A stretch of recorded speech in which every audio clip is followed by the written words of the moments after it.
कि khubor ka bate si TV. Lawan Rashapi taka Frank Motors. Booking open for the new Nexon.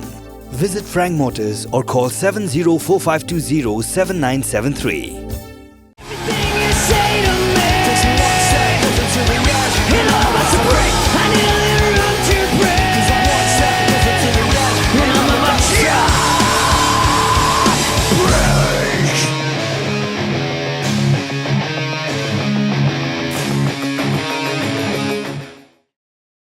Ka Joint Action Committee ka Bakantup ya ka North Eastern Hills University Students Union, ka North Eastern Hills University Teachers Association, ka North Eastern Hills University Non-Teaching Staff Association, ha ka Pratarik Unaiwing Arjar Polai, kila Berngam Ujor, Shaulat Kejala Paku Chauhan, ka Presiden Jokari, ka Draupadi Murmu, Persya Vice Chancellor Jongka School Ba North Eastern Hills University Uprofesor PS Shukla halor ki jingkeno bola penkeng ya ki kendon trekam joka Nehu dagba thungkam bean yo Rohit Prasad kubu Technical Advisor hak jingakran berkilat patai kubor Chairman Jongka Joint Action Committee Uprofesor Lakon Kema ula ong ba jingpen kesan jong VC dangshen halor jingthungkam yo Rohit Prasad kadai jing thok pelen ye ki pajba jong jala Meghalaya bat kenno ru bagjing thungkam kadai ke bolong bean bat ke baklam daya katkum ki kendon trekam jong School Ba Nehu.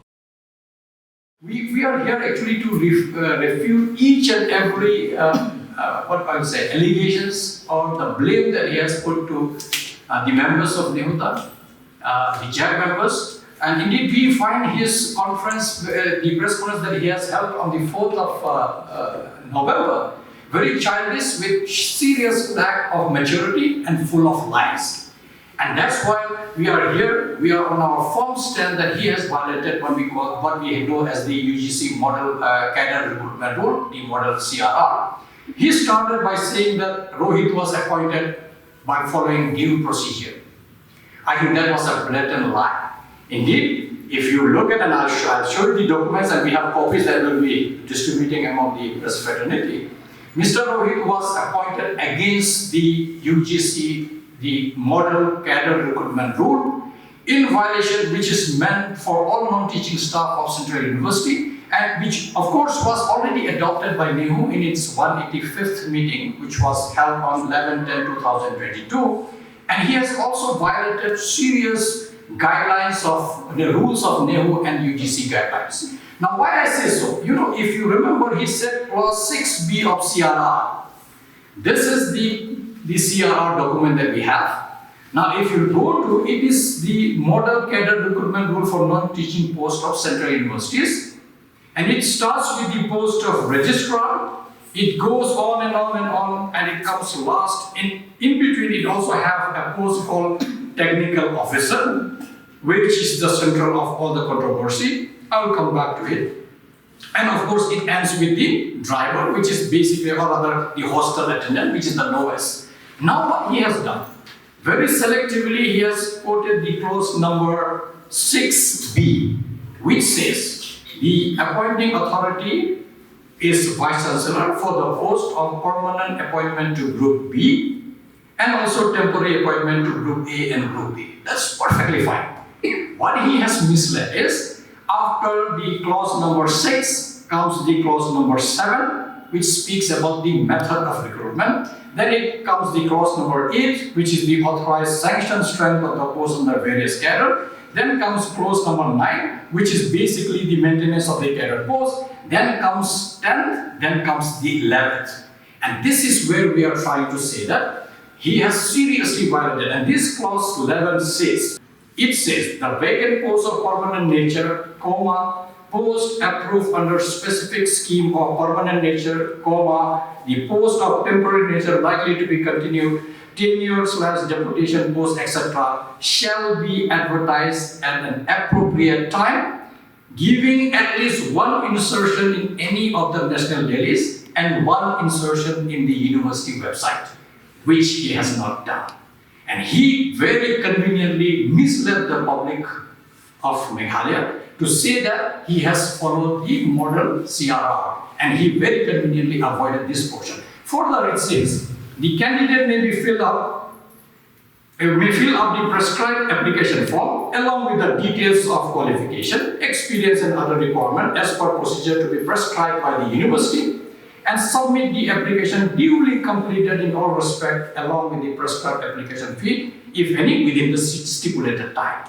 Now this is a rule that he very conveniently chose to ignore, because what he did is he basically went just by reading that appointing authority is the Vice Chancellor. But he forgot that appointing authority doesn't mean you are the selection committee. And this is where it is important to understand that if he has followed the rule, he would have gone to an extent where we will look at the criteria that is required, and he has misled the public by saying that this person has been appointed by due procedure. We would like to very seriously refute it. The post, like he said, doesn't exist. What exists is, and I'll read it and you will get a copy, I think you will verify. It says technical officer / maintenance engineer. There is no term called consultancy because that is not approved by UGC. UGC doesn't give non-teaching positions as far as the consultancy is concerned. And not only that, for this post, if you look at the qualification that is required, and why I am going to highlight this before we come to the general issue. It says you have to have the qualification number 1, master degree with 55% marks in relevant subject. Number 2, 5 years experience of maintenance / operation of sophisticated scientific instruments in the laboratory as senior technical assistant or equivalent. Or researchers having 5 years experience of operation of sophisticated scientific instrument in the laboratory and postdoctoral level will also be eligible. And this is where you see that if you look at his qualification, which we will come to it, nowhere he has ever worked in a lab, leave aside handling any sophisticated scientific instrument. Rather, he was working on, which again we will raise a lot of doubt because he claims, as per the RTI that has been filed, that he has been involved in designing software and all sort of things, which has nothing to do, which means apparently he doesn't qualify to be appointed against this post. The VC is nobody to appoint any person. Rather, there is a selection committee. And the selection committee, and I'll give you a copy of this as well, it says number 1, what will be the composition of selection committee for Group 8 post, which is what we have mentioned regarding the technical officer / maintenance engineer. Number 1, Vice Chancellor / Pro-Vice Chancellor will be the chairman. 2 experts not in the service of university nominated by the Vice Chancellor out of the panel approved by the Executive Council of Nehu. They will be member. Head of the department, another member. 1 member of the EC nominated by the EC itself. Representative of SC, ST, OBC, women and so on and so forth, like we do for all recruitment in Nehu. You have to have 1 minority representation, and there is a registrar who is also a member. Which means VC cannot claim, and he did claim, very interestingly, he claimed that I have conducted interview online. He is nobody to conduct interview because if at all, it will be done by the selection committee, which means first he should have advertised the post, then you will know what qualification is required, you have to screen the candidate, then you have to shortlist the candidate, then you have to call for selection committee, then based on the selection of selection committee, the EC or the VC will then appoint based on the recommendation of selection committee, which he has not done. And this is the most serious blatant violation of UGC norms. I think he will have to pay very, very dearly because this kind of violation of model CRR cannot be condoned by UGC at any point of time. Further, what is important to understand is that he also quoted about the power of the VC. And when this, and before that, I would like to come to this RTI reply, which also will be giving to you, where he claimed by himself. That's how we came to know. Somebody asked, another one of our JEC member asked in the RTI, what was the selection, was there any advertisement? He said no advertisement floated. What was the selection committee? Who were the selection committee members? No selection committee was constituted. However, interview was conducted online by the Vice Chancellor. He is nobody to conduct an interview. If at all, it will be the selection committee. That too, he cannot do it online. And that's where it is so important that he has quoted the same rule here, which was adopted by the 185th meeting of the Executive Council, and he himself violated it. And now he is claiming without any remorse that he has done everything right. And as we have seen, we have shown amply that this guy has been appointed in a wrong manner. Similarly, his salary was paid at 75,040 rupees, including the DA. The DA is inclusive of within the 75,040, 38% DA. You never paid any contractual employee a DA. At all, you have to give him a lump sum money, which is as much. So 75,000 was paid to this person, again violating the rule, the norms that we have, because you cannot pay somebody with DA without the sanctioned post that is authorized by UGC. And that's where he continues to when you look at the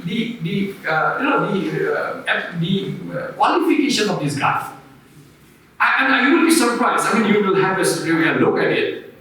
He says he has done diploma information technology. By the way, this is just an RDI reply. We have not seen any document, so really it's a big question mark there itself. Diploma information technology, 2010. BE information technology, 2013. MBA human resources, 2016. MBA information technology, same year, 2016. I don't know how. MPhil commerce, 2017. When you look at this qualification itself, it raises serious doubt. But it doesn't concern us simply because if he has advertised the post, we would have known. He would have submitted a document of his mark sheets and degrees, we would have known. But here, very conveniently, the VC has avoided. I'm sure that at some point of time, this will be proven that he probably doesn't qualify anything and none of this has any genuinity. But that doesn't matter to us because procedure has not been followed. And there we said that he has very blatantly violated the model CRR rules, which is against the UGC norm, and he has to make answerable, and he's answerable to that. Coming to the next point that he said, the executive power of VC. And he said that the VC has executive power. And we would like to read this. You know, the Nehu Act, clause 12.3, which is basically this. This is the Nehu Act, clause 12.3. The Vice Chancellor may, if he is of the opinion that immediate action is necessary on any matter, exercise any power conferred on any authority of the university by or under this act, and shall report to such authority the action taken by him on such matter. These are actions to be taken, not appointment. He cannot appoint a teacher or a non-teaching staff claiming under this particular clause, and hence this clause applies to something else, that there will be an urgency to take an action, a decision, which he cannot make. But appointments are beyond. For appointment of teachers, we have the UGC Regulation 2018, adopted by Nehu, like all other universities, including colleges. For appointment of non-teaching staff, we have the model CRR rules. Beyond that, there is nothing. There is absolutely nothing that VC can play. However, what is important to understand is that he has not advertised the post. So we don't know the qualification of this guy. He simply seems to have picked up somebody from somewhere. This is a blatant violation of the model CRR of VC and also a great sign of nepotism. I think probably he is one way or the other related to this Vice Chancellor. Otherwise, no VC will ever dare to violate such with so much of confidence that he's breaking all the rules, still dare to say that I have done everything under the rule, and we as Jack refutes this completely, and hence he is completely wrong. Now, what is important, of course, to understand is that what is the clause that he has said that we don't know in his appointment letter, what is the clause of termination, because he has been just appointed like that. What is the criteria, how he will be terminated, what are his terms and conditions, nothing is known. The question that arises here is that, and hence, if we allow, and that's why Jack is very, very strict on this, and we are determined that this cannot be allowed. Because tomorrow, he has also done the advertisement for the post of registrar, finance officer, the university engineer, and the director, campus development council with the CDC. So, tomorrow he may pick up the same different friend from Uttarakhand, from UP, from here, from there, and say that I appoint you PVC, I appoint you, the finance officer, I appoint you under this rule because VC is empowered, and he doesn't realize that VC is not empowered. VC as an individual is nobody unless there are rules that are to be followed as far as the recruitment is concerned, and hence one has to be, and that's why the important thing that we have to understand is that why we are held back on making sure that he remove this person, because we don't want to set precedents that tomorrow he does the same thing for all the posts. Picked up somebody and say that I have done the interview, which is against the rule. As long as he's violating the rule, we are all set to make sure that we tell him, you remove this guy. He has been illegally appointed. He has no right whatsoever to be here. On the other aspect, which is very important, is on the role of Executive Council. Now, he very conveniently said the power of the Executive Council, and we'll come to it and see it. When you look at the Executive Council as such, the Executive Council, what he did, as far as his statement is, he simply took this agenda and Executive Council approved. And I'll read what is the power of Executive Council. To create administrative, ministerial and other necessary posts, and to make appointments thereto in the manner prescribed by the ordinance. Which means even if he takes the agenda to the Executive Council and the Executive Council approves it, he has to go as per the ordinance. And ordinance says there has to be advertisement, there has to be screening, then there will be selection committee, then finally the Executive Council will approve the selection committee list which was selected, and after that appointment letter will be issued. So you can see that there has been serious blatant violations which he has done, and hence what is important to understand is that what he actually got, which we know now for sure, he basically got an approval, and I have now the minutes of the Executive Council meeting with Gilad, again a copy will give it to you. The 185th meeting of the Executive Council held on 11 October 2022 at 10 a.m. in conference room of Administrative Building. The other things are there. The matter concerning to Rohit Prasad is this. It says appointment of senior consultant / technical officer. The nomenclature itself is wrong because it is outside the UGC's model CRR. The numbers is given NOEC 185 2022 then colon 8 colon 2. The chairman apprised the council that a senior consultant technical officer with IT background is required in the office of Vice Chancellor and may be engaged on contractual basis with the payment of monthly remuneration below or less than 1 lakh rupees. The council noted the same. Simply, the council noted the same.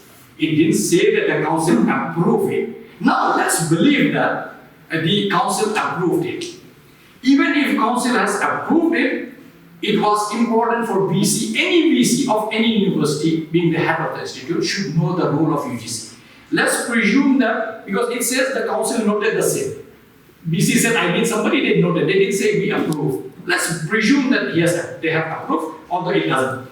It's now the duty of the Vice Chancellor to write to UGC that I need a technical officer. Sanction me a post, because when they sanction you a post, because the same model CRR that we have clearly states that if you want to create a post, you have to first take permission. And I have to give you a copy, it's in the same CRR rule. You have to make sure that you have to write to UGC. UGC will approve or disapprove. If they approve, they will give a sanction under this salary head, not under the head where this guy is being paid. He is being paid from the recurring grant which is supposed to be for our day-to-day running of the university, and hence he is reducing the money from our recurring grant, using it to pay salary to somebody 75,040 rupees. So you can understand how serious it is. There is a statute called Statute 21. Again, we will give you a copy. It says special mode of appointment, which refers only to professors or the associate professor. Earlier we called them reader. It says, notwithstanding anything contained in the Statute 20, the Executive Council may invite a person of high academic distinction and professional attainment to accept a post of professor or reader or any other academic post in the university, as the case may be, on such terms and conditions as deemed fit, and on the person agreeing to do so, appoint him to the post. Clearly says that, except for a suppose there is a Nobel laureate. Amartya Sen applies in Nehu or wants to join Nehu as a faculty, or any Nobel laureates, this condition can be used. Where we can only, and because the idea is to enrich the academic quality of the university, hence this clause. Bearing this special mode of appointment for a distinguished scientist or distinguished academician as a professor or associate professor, which we called reader earlier, there is no way this Vice Chancellor can appoint anyone from his own dream that you can just pick up somebody from somewhere. And hence, blatantly he has violated that, and that's why we want to refute that discharge. Not only that, even when you look at the appointment of Vice Chancellor, the appointment of Vice Chancellor, the appointing authority is the President of India. But the President of India don't pick up, the Pravasakar Shukla from Uttarakhand and you are Vice Chancellor Nehu. There is a search cum selection committee. They have to first float advertisement that there is a vacancy of Vice Chancellor in Nehu. We invite application. Once the applications are invited, they will be screened. There are members, 3 or 5 members will be there. There will be a chairman. UGC will suggest, some will be suggested by Nehu. After that, you have to recommend the search committee. After the interviewing the candidates, will send 3 to 5 names to the President of India. It's now the discretion of the President of India to choose any one of them out of the list. Hence, you can see that even for the appointment of Vice Chancellor by the President of India, the highest authority you can think of within our republic, she has to follow the procedures. Are we saying that Vice Chancellor is above the President of India? No. He is, that's where we are so educated at some point of time that he is nobody, he's not above the President of India. Even when the President of India appoints, procedures are followed. How can he not follow procedures and still claim that I have done everything as per the rule? Which means we refute and we basically condemn this act and also the statements that he has made in the public where he said that he has followed all the rule. Now coming to the initiative, and he said, and I remember in his press conference, he said that since Rohit has died, he has done some new initiative. Let me make it very clear. As far as NEP is concerned, Rohit or anybody else has zero contribution. These are done by the Board of Studies in respective department. Then it was the school board of each school. Then it went to academic council, and there was also a NEP committee. In this entire process, we have not felt the need of anybody, Rohit, Mohit, or Purohit, or whatever name you call. We never felt the need of it. Simply because it is the job of the teachers. Teachers were capable of doing it, and we have done it. We have implemented NEP without any external person like him. In PG level, we have done the same thing in UG level. So to say that because of NEP, I need this guy, again he is trying to hide it. He is basically trying to shield the nefarious design for which he has been appointed. We will slowly and slowly unravel that. What was the reason? Because his utility, like I have said earlier in many of the interviews, that his utility in Nehu, we don't understand. But that is besides the point, because in the first place itself, his appointment is illegitimate, his appointment is totally illegal, and that's why it is a very important thing to remember. For the students, and also he has stressed that where a new policy has been adopted like NEP, Mr. Rohit Prasad will play an important role. But I'd like to inform through the media that right from 2002, one company from Bangalore, a renowned company which has been looking after many universities, it is Vergesys company. From 2002 till 2015, it was looking after the annual system. And when the semester system started, the same company using a software called Takshila, it is providing all the data and the mark sheets of the students and along with the certificates and the registration. And the same company is ready with the online mark sheet, certificate and registration, which is pending for approval. So the claim that bringing Rohit to the university for online mark sheet, I think it is not correct. Because this has been done clearly by this company. And it is ready, it's only waiting for the approval. And even for this software is ready even for NEP. It's completely ready. The person concerned from the company had come a few months ago. He had done the complete groundwork and NEP, software for NEP for doing everything, the data and everything, they are ready. So whenever NEP is implemented, as it is implemented now, they are ready to go ahead, but it's pending for approval. So what the Vice Chancellor has said that day that bringing Rohit for online certificate and NEP does not have much weightage. So and going much further, that day the Vice Chancellor has said at the press conference that this statutory posts like a registrar and finance officer he will be appointing in the month of January, February. I do not understand the reason for the delay, because this post has been advertised last year, if I'm not mistaken, in the month of November, and the screening process also has been completed.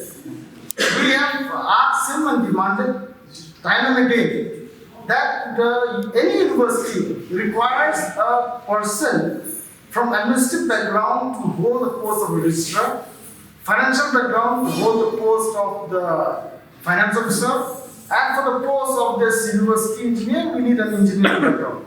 But if you see now, in our university, we have a registrar, finance officer, and a university engineer in charge, who are from the teachers. So you cannot expect much from them because they are not from administrative background, they are not from the finance background, they are not from the engineering background. So we fear that if they cannot deliver, then the university will go on a downfall. For example, like for a finance officer, if he does not have any financial background, what can you expect? For university engineer, you have a university engineer in charge who is not from engineering background. Building will collapse. He will not know what to do. So these are the things which we would like to bring to the media, to the public, that this Vice Chancellor is not taking things very seriously. That is what I like to say. Had he taken things seriously, we would not be here. And there would have not been any agitation against him. We would have been happy with his performance. That is all I would like to say. The first reason itself is the reason that he has been illegally appointed.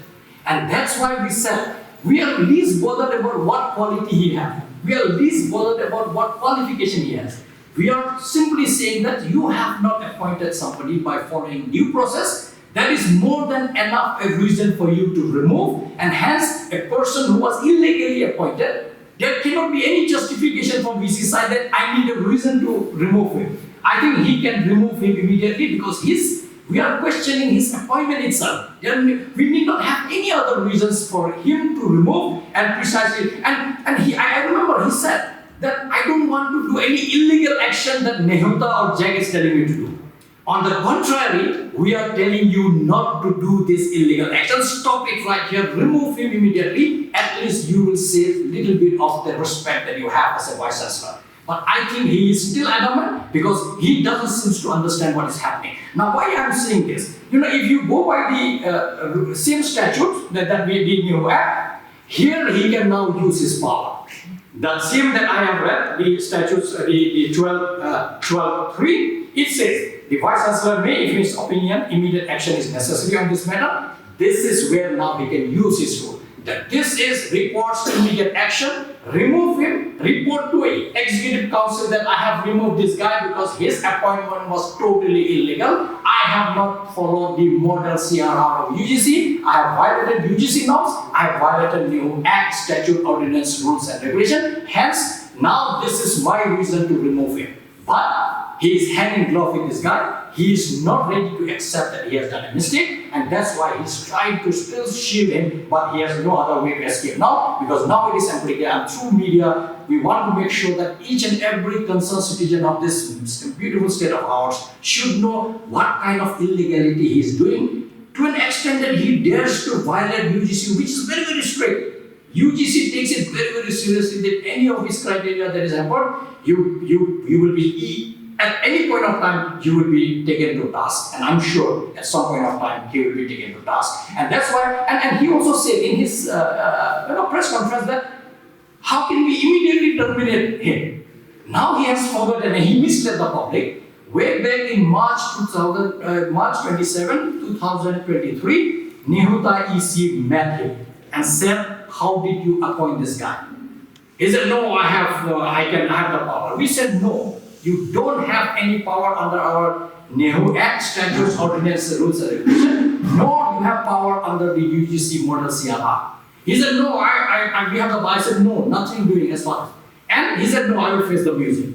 And I'm very glad to say that he is now facing the music which is so loud, which would be deafening for his ears, because illegal activity cannot be hidden for a long period of time.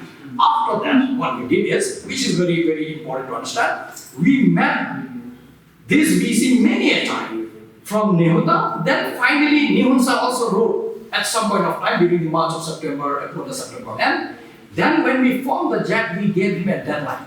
10 days deadline was given, which means right from the month of March, this issue that we have raised with him, he basically gave us a deaf ear, thinking that, oh, these are teachers association, non-teaching association student, what will they do to me? He actually did realize that when you do wrong, people come together. And when people come together, especially the stakeholders like Nehunsa, Nehusu, and Nehuta, now he's feeling the music in real sense. And that's where we are saying that this guy has no moral authority, no moral right whatsoever to come to media and say that I have done the right thing. And that's why we are very, very strict on this, and we will make sure that. And time and again, and you will see that he always seems to be saying, I remember, when we confronted him during the appointment of the controller of examination. And you will remember that last year in the month of July, interview was held in Guwahati. We have a full-fledged campus here, but interview for controller of examination was held in Guwahati guest house of Nehu. Even at that point of time, we confronted him. We said we have a full-fledged campus. There is no COVID now. Shillong to Guwahati to Shillong is a 4-lane now. 2.5 hours, 2 hours you will reach here. Why you are conducting interview in Guwahati guest house of Nehu? He said no, some experts are not free, but we know the nefarious design. Probably it was by design that he wanted to this, but fine, process was followed, so he joined, we accepted. And you have never heard that we made hue and cry about appointment of controller, because due process was followed. What selection committee did, we don't want to comment on that. But even at that point of time, he said, he is not from my caste, because we said, sir, the Nehun Sahib asked for a controller of examination. There was an urgency. That's why in the month of July, you conducted the interview. Look at the irony. He conducted the interview because there was an urgency. Between July to January, he gave him 6 months. In January 2023, he joined. And we asked him why. There were so many candidates who have been controller of examination from the university, from the colleges who are eligible. This person doesn't even have a PhD. Yet he said he was the best candidate. Let me leave it to the selection committee. We are forced to believe that probably this person practice and propagate casteism. And this is what he's trying to import in Nehu, because if you don't think about caste, he will not utter. Every time he's confronted with wrongdoings, he says he's not from my caste. Which means the caste system is inbuilt in his system, which he is trying to import in Nehu. We are worried. We are forced to believe that probably he propagates and also practice casteism, which is so dangerous for a central university. And that's why we have no proof. But based on his statement, I'm saying, twice if somebody has been confronted and he still uses that he's not from my caste, which means the caste factor still is there in the back of his mind when he sits for selecting somebody. Probably that is what is the hint that is given. But this is what is not good for the welfare of the university. It is not good for the academic atmosphere of the university, because university is a liberal space. It's a space for students to grow, for faculty to grow, to do good teaching, good research. We are not here to follow X party, Y party, one caste, this caste, that caste. This is not our job. University is a democratic setup. It's a liberal setup where only knowledge and only education should flow, nothing else. But this person doesn't seem to understand that. Because as per our ordinance, our regulation, which says that if 1/3 of the member writes, you have to call the meeting, but you must adapt. We wrote to the President of India, we wrote to the Governor. Finally, a letter came from Governor and President for the Vice Chancellor to do the necessary action. And after that only, he called that emergency AC on the 26th of October, where we have basically approved the implementation of NEP. And that's how the but that process took 3 months, which means because of his arrogance, because of his ego, it took him 3 months. The same thing we told him in the month of August, September, October. But by the time he did it, it was on the 26th. 3 months time was wasted of teaching learning process, which impacted, you must have seen the UGC calendar, the UG calendar has got shifted.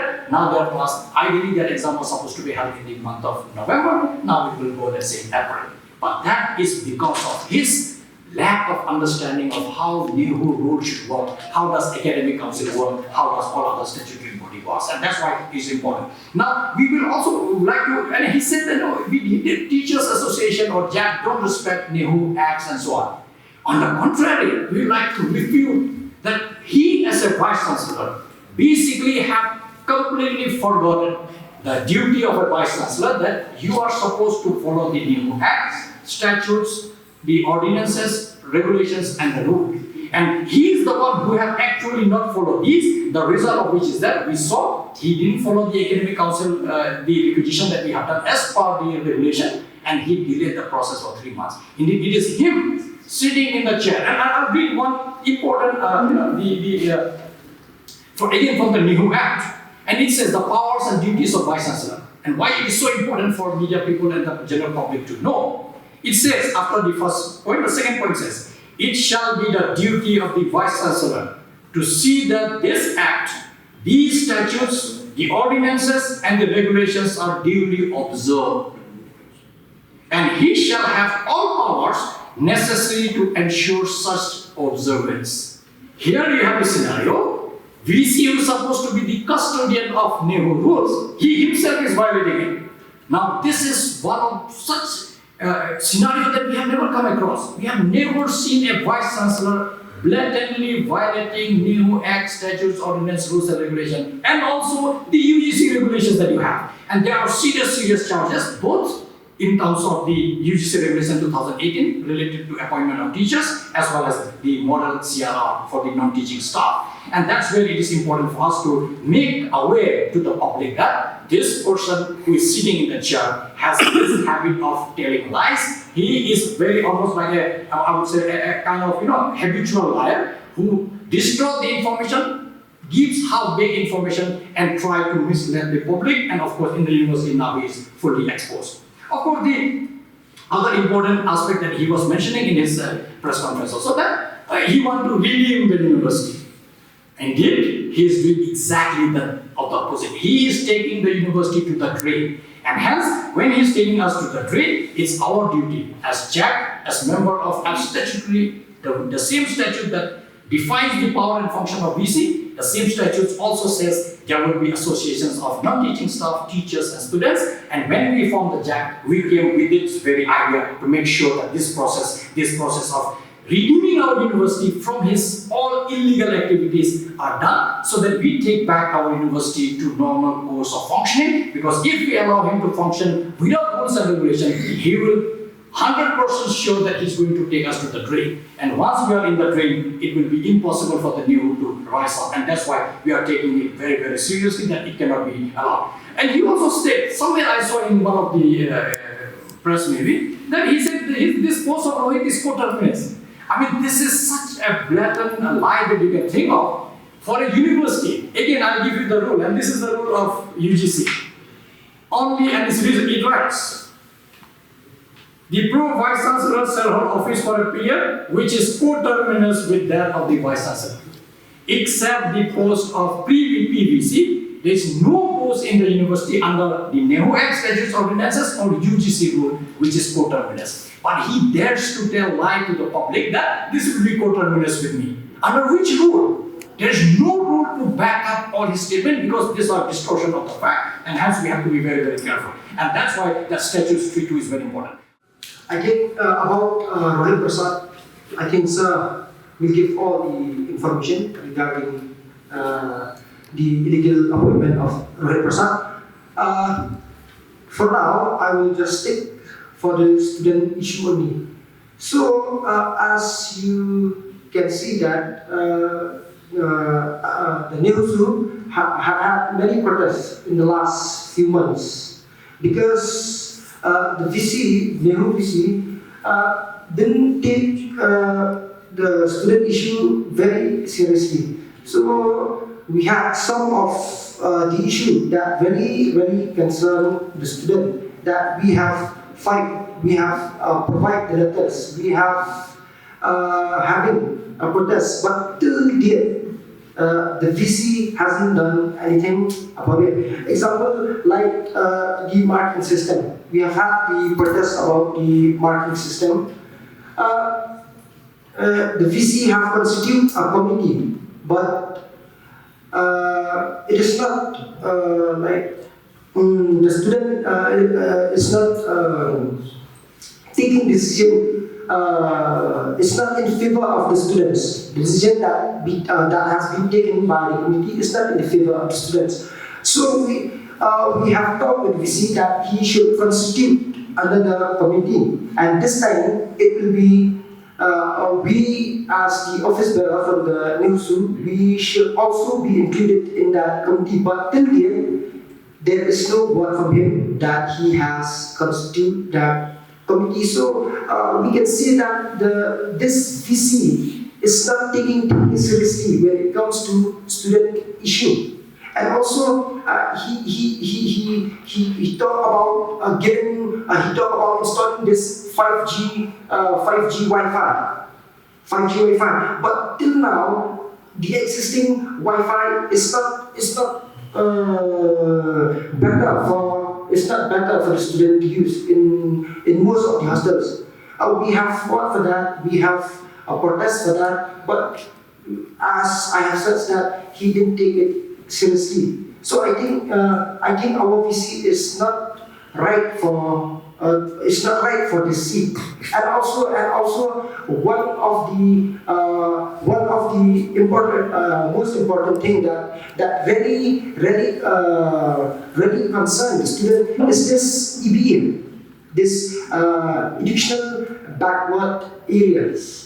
You see, when it comes to admission in Nehu, there is a weightage that is given from this EBA. So this EBA is until now it is a block level. So and also it is the maximum of this to get the weightage from this is EBA is 7.1%. 71%. So you see, most of the students, especially the block example like from Ribhoi, Umsling, Ribhoi Jirang, and Maulai, and there are many blocks which this EBA they won't get marks from this EBA. So this is one of the issues that really concern the student, because most of the students wouldn't get any weightage from this. So from the new side and from the student concerns, we want this EBA to be changed from the block level to the village level, so that many students will get a chance, will get a chance to get the extra weightage from this EBA, EBA, yes. And also, we also from the Nehu, along with now we are working with the JAC. What we want is that we want the Nehu representative to be in the academic council, so that we can talk when it comes to the problem issue. We can talk the problem issue. When it comes to student issue, we can also raise the voice in the academic council. But as I have said, our demands have not been met till now. And now we have joined with JAG so that our demand will be met. But I think till now our demands have not been met. But in collaboration with JAG, I think we will have a good result in this protest, in this agitation. But from the student side, I don't think this VC is not fit for the seat. We have suffered. We have suffered for a long time. Since the VC take this position, we have suffered. He has break many rules. He don't even provide the basic right to the students. Like he don't provide water. He don't provide proper food. So how can you say that we have suffered? We have suffered, but since the JAG come in, the student issue have been provided slowly. So we can say that we can suffer for now, but we'll will get a good result. So I think what the JAG have done is that it's not for this to make us suffer for a long time. What JAG did is that we can suffer now, but we'll get better. So we get the fruit. Yes, we get. Teaching staff or vice chancellor, I cannot work outside this. Everybody is similar to the Constitution of India. Nobody is above the Constitution. Everybody has to abide by the Constitution of India. Similarly, every Nehu fraternity, whoever is associated with Nehu as a student, not teaching staff or teachers, we are bound with these rule books. All these rules that I have put it to you are present in this rule book. We have xerox of copies so that even times you will get time, you can go through it. And hence, we are saying that the only way forward right now is to remove Rohit. For every other thing we can discuss. But that discussion will require that this Rohit Prasad, who has been illegally appointed, illegitimately appointed, violating all statutory norms of Nehu, UGC norms of Nehu, he should be chucked out immediately. Of course, we have already, he's not in the administrative building right now, but he is still within the Nehu campus. Purely on humanitarian ground, we have allowed him to retain the quarter for some time, but that will not go further. Indeed, we are going to sit tomorrow to take our next course of action. During that discussion on the next course of action, we are keeping an open mind. We are going to explore all our options, and that options will not rule out going to the court if need be, because if you remember, we have already said the resolution of the JAG that we had in the previous day. We have already resolved that the salary paid to this guy has to be recovered from the salary of the VC, not from the new fund, from his personal account where he puts his salary. It has to be. But how do we do it? That modality, I think, what we are going to explore, because unless you are bound by certain court ruling, probably you will find it difficult to do. We are keeping, I will not say anything much, but we are keeping that option very much open. Right now, we are not ruling out any option vis-a-vis how do we get success in our endeavors that we are doing right now. Is it better to suffer for next 3 years and face all consequences? Because see, why it is important? Nehu have also advertised 154 posts. What happens if tomorrow all his XYZ relatives, distant, closer, known, unknown people are put in, misusing the Nehu rules or UGC rules, saying that this guy is eligible, he is expert in this field, in that field. What we are trying to say is that it's always good to suffer a little bit now rather than for all times to come. Because if we allow this VC to go on like this, very soon, like I said in the beginning, registrar, oh, I know this guy, he's very good in Arunachal University or Bihar University. Oh, I know this in IIT Kharagpur. Oh, I know this guy in BIT Pilami. This is how he's going to do. This is not how we appoint people in university. We follow UGC Regulation 2018 for faculty appointment and Model CRR for non-teaching, including the registrar to the mess or the kitchen attendant. And hence, we are trying to safeguard the future. And if for that we have to pay a small price, yes, I agree, some disturbance will be there. But don't you think it's worth disturbing a little bit to set things right for all times to come? And this is precisely what we are trying to do. Public have to bear with us for some time, and I'm sure this will not go on for long. This will stop, and it has to stop because we know he's crumbling from within. But he's trying to show that no, I don't care about it. There cannot be any vice chancellor in this whole country or even across the globe who will not abide by the rules. Rules are the ones that govern all of us. If there is no rule, then no, might is right. Then you all go with your sword and tali and being whatever you can carry and enter the campus, say, appoint me also, I am also equally eligible. I can become assistant registrar, I can become deputy registrar, I can become SO, I'm good as a professor also, I look good as a professor. You appoint me, how does it matter qualification? You don't look for qualification anyway. This is what we are trying. We are trying to bring system. Once we work within the system, it is going to be good for our university because this university belongs to us. VCs will come and go, but for your kids, my kid, and for generations to come, they will study in the university. If we allow this university to go to the drain, the future generation will blame us that you were professor in that university for 25, 30 years. What did you do? I want to say that this chap has fought to make sure that we don't allow anybody to drag this university to the drain. Our document is ready.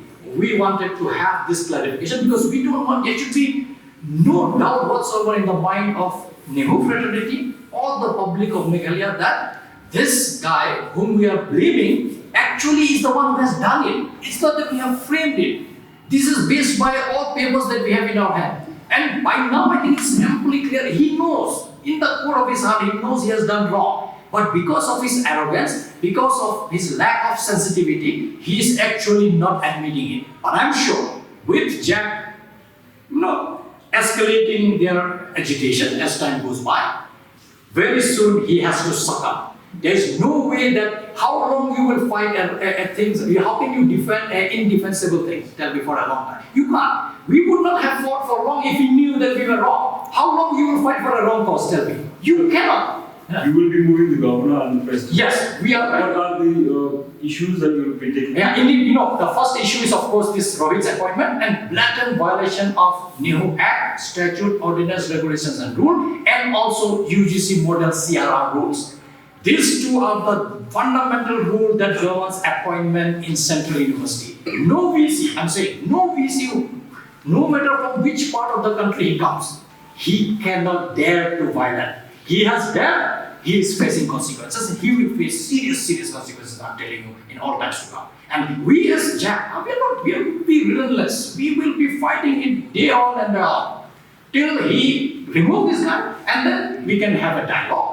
There will have to be a time-bound measures to be taken so that all problems of not teaching staff, students, teaching staff, and everybody, so that Nehu gets the benefit. For us, it is not my personal. I'm not only a professor. Most of us are professors. He cannot make me anything. He has no power to make me vice chancellor.